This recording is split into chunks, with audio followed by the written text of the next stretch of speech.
Seorang pria yang bekerja sebagai pengantar makanan dan merupakan perantau yang hidup bersama keluarga kecilnya di kota tersebut. Ia mulai mendapati pukulan kehidupan ketika gadis kecilnya divonis penyakit cukup serius sehingga mengharuskannya untuk segera dioperasi. Dan itu membutuhkan biaya yang sangat besar, jika dibandingkan dengan penghasilannya. Dengan kondisi seperti itu, peran seorang istri yang sabar sangatlah dibutuhkan.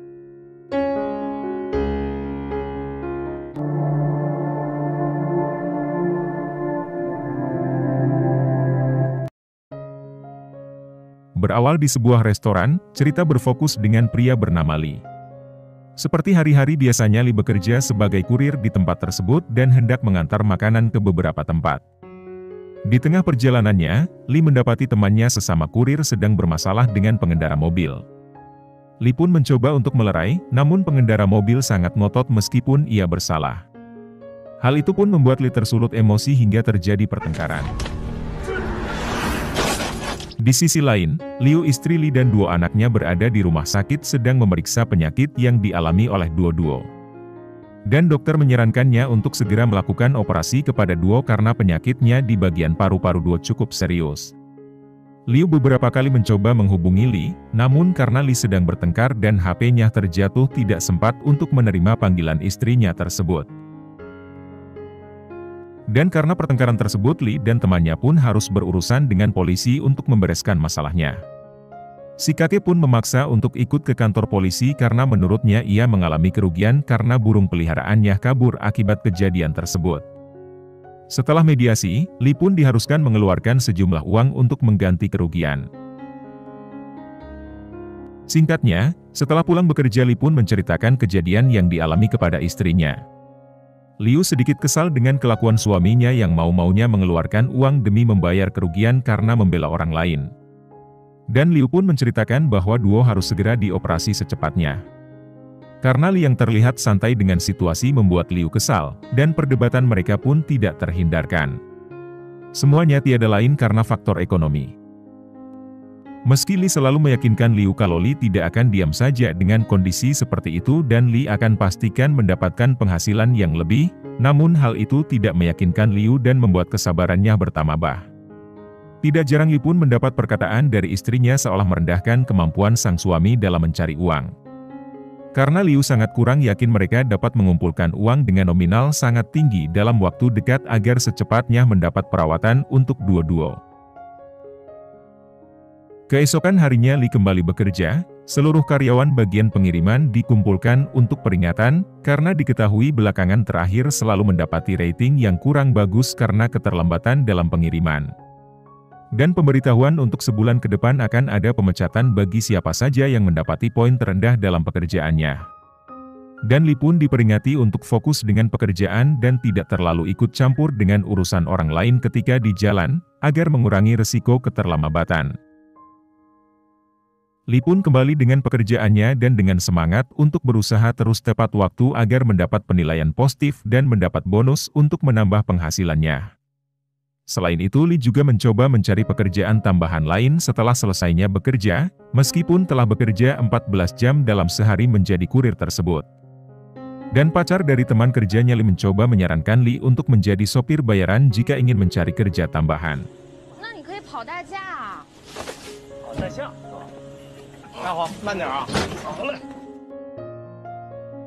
Sepertinya bukan hanya duo-duo saja yang harus Lee pikirkan.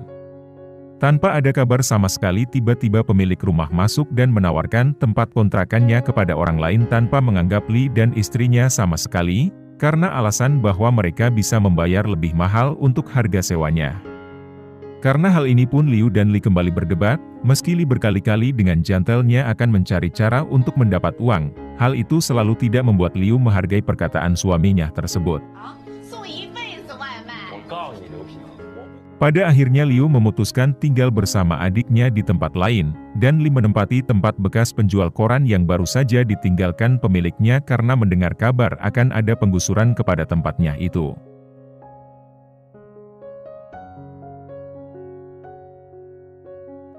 Lee kini bekerja dari pagi hingga larut malam dengan merangkap sebagai sopir bayaran.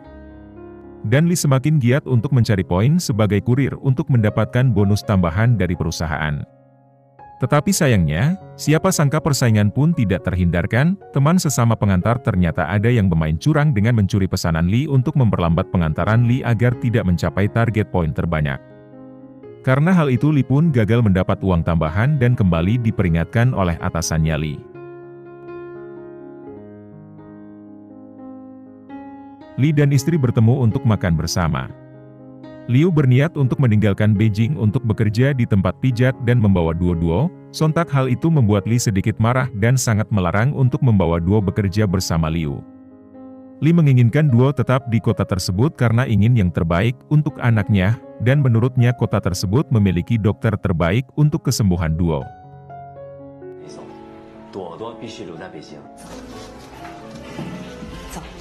Dan hampir di setiap waktunya Lee selalu mengkalkulasi penghasilannya yang memang masih sangat jauh untuk mencapai target untuk biaya operasi anaknya itu. Keesokan harinya Liu untuk terakhir kalinya mengantar Duo ke sekolah, karena Liu akan keluar kota untuk bekerja di tempat pijat, dan Duo akan tetap di kota tersebut bersama Lee. Lee bersama Duo menempati bekas kios koran bersama. Di setiap harinya Lee harus mengantar Duo ke sekolah dan bekerja, kemudian pada malam harinya Lee bekerja sampingan sebagai seorang sopir bayaran. Tidak jarang juga pada hari libur sekolah Duo selalu ikut bersama ayahnya untuk bekerja.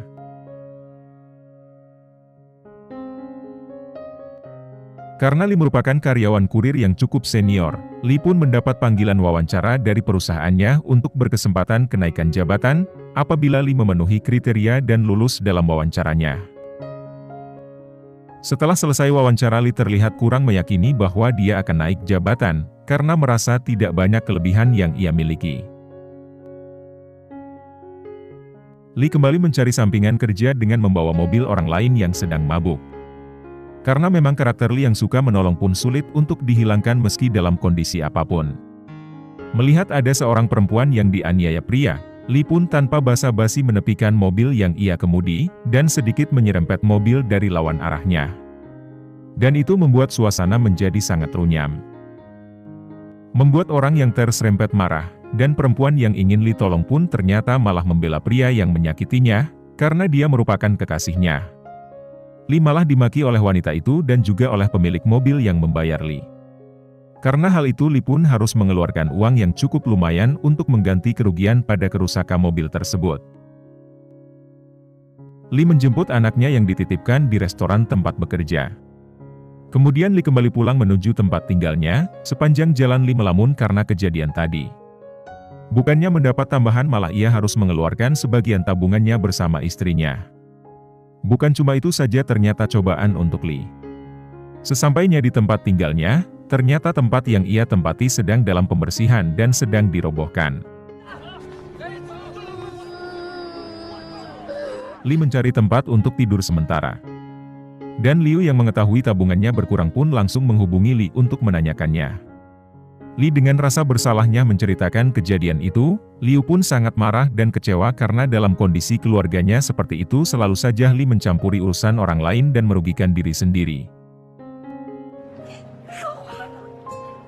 Keesokannya, teman Lee mengajak untuk tinggal bersama di tempatnya bersama Duo.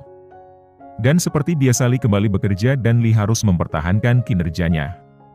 Karena ini kesempatan terakhir, jika Lee mendapat poin terendah dalam pengantaran dan komentar negatif, maka Lee akan kehilangan pekerjaannya. Di sela-selanya bekerja Lee mendapat kabar dari wali kelas Duo bahwa Duo pingsan di sekolah dan dilarikan ke rumah sakit. Dan dokter mengatakan bahwa Duo sudah harus ditangani dengan serius dan secepatnya harus melakukan operasi. Lee pun kembali dengan pekerjaannya untuk mempertahankan pekerjaannya sambil memikirkan tambahan uang untuk biaya Duo. Dan lagi-lagi di tengah perjalanannya Lee kembali terpanggil dengan jiwa menolongnya karena melihat seorang anak yang akan terjatuh dari atas gedung. Lee meminta orang untuk mencarikannya tambang untuk menolong anak tersebut, karena Lee mempunyai sedikit pengalaman sebagai mantan petugas kebakaran. Tanpa basa-basi Lee pun naik ke atas gedung untuk menolong anak tersebut. Aksi Lee ini diliput oleh media berita setempat dan ditayangkan di stasiun televisi. Sebelum petugas damkar datang untuk menolong, Li sudah terlebih dulu berhasil menyelamatkan anak tersebut. Dan Li bergegas untuk melanjutkan mengantar makanan pesanannya. Reporter mencoba untuk mewawancarai Li, namun Li sangat terburu-buru dan sedikit marah, karena Li mengatakan bahwa dia akan kehilangan pekerjaannya jika terlambat mengantar makanan. Akan tetapi, meskipun Li sudah berusaha untuk mengantar pesanannya, Li sudah sangat terlambat karena telah melewati batas jam makan siang. Dan jelas saja membuat semua pelanggan sudah tidak lagi membutuhkan makanan yang diantar Li. Dan hal itu membuat Li hanya bisa tersenyum pasrah. Karena Li meyakini bahwa sudah pasti ia akan kehilangan pekerjaannya dengan kejadian ini. Li pun teringat dengan kakek yang pernah bermasalah dengannya, dan Li membawa makanan yang ditolak pelanggannya untuk dimakan bersama sembari minum dan menceritakan kejadian demi kejadian yang menimpa Li sampai akhirnya ia akan kehilangan pekerjaannya. Si kakek pun sangat bangga dengan Li karena pedulinya terhadap orang lain dengan menguatkan Li agar terus berjuang.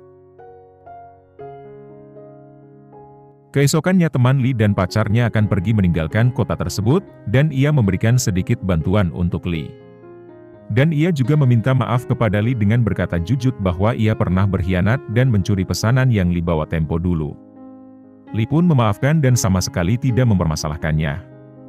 Tidak lama setelah itu, berita yang menyiarkan penyelamatan seorang anak oleh kurir pun membuat gempar beberapa kota, dan membuat orang yang mengenal Li pun ikut bangga.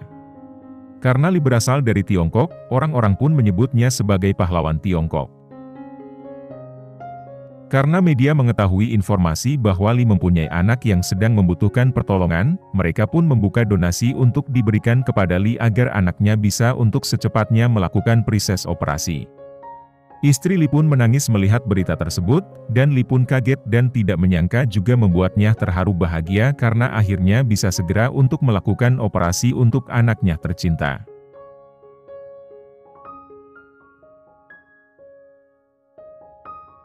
Terlihat Liu dan Duo pun tidak sedekat dulu dan lebih menyayangi ayahnya.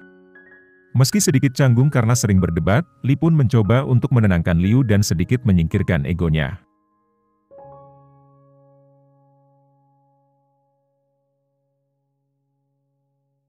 Di samping itu Li kembali dipanggil oleh atasan tempatnya bekerja, dan Li pun mendapat penawaran surat kontrak untuk jabatan baru di tempat tersebut. Padahal Li sebelumnya sudah berniat untuk melanjutkan hidupnya di kampung bersama sembari beristirahat bersama anak dan istrinya.